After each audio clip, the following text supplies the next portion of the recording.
Good News kali ini kita bicara dengan tema There is a reason for every season. Kita lihat di Ibrani 12 ayat 7 dalam Alkitab terjemahan baru edisi 2. Bersabarlah, anggaplah semua itu sebagai didikan. Allah memperlakukan kamu sebagai anak. Di manakah terdapat anak yang tidak dihajar oleh ayahnya? Perjalanan hidup kita di dunia ini seperti sebuah pelajaran kehidupan dalam keluarga. Didikan seorang ayah atau ibu kepada kita sangat berpengaruh terhadap perkembangan kita menuju kedewasaan. Waktu kita masih kecil, kita sering tidak mengerti alasan kita dimarahi atau ditegur. Ketika kita mau berbuat kesalahan, sering kita menganggap orang tua kita tidak sayang kepada kita.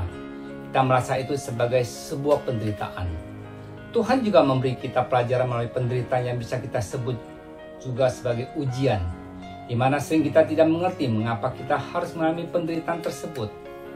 Mengapa kita mengalami penderitaan? Satu, memimpin kita menuju kedewasaan. Ada suatu kesalahan yang serius bila kita menolak koreksi atau pendisiplinan Tuhan.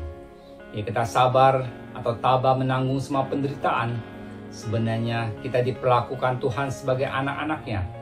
Itu merupakan bukti kasih Bapa kepada anaknya, agar kita bisa semakin bertumbuh dewasa secara iman.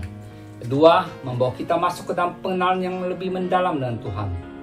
Salah satu cara mengenal Tuhan Yesus lebih mendalam adalah melalui persekutuan kita dalam penderitaannya. Kita akan lebih mengenalnya bila kita pernah belajar berjalan bersamanya, seperti saat Tuhan Yesus di Taman Getsemani dan Golgota. 3. Mempersiapkan kita untuk memerintah bersamanya.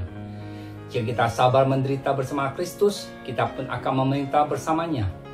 Penderitaan mempersiapkan kita, yakni kepunyaan Tuhan bagi suatu kebangkitan yang lebih baik dan juga kedudukan kekal di dalam kerajaan surga. Saat mengalami penderitaan, kasih karunia Tuhan yang mengubah hidup akan dicurahkan kepada kita. Ketika kita mengalami penderitaan, jangan berputus asa. Ingatlah bahwa hal itu terjadi karena Tuhan mengasihi kita sebagai anaknya. Dia menolong kita melewatinya sesuai kehendak, cara, dan waktunya. Amin. Tuhan Yesus memberkati.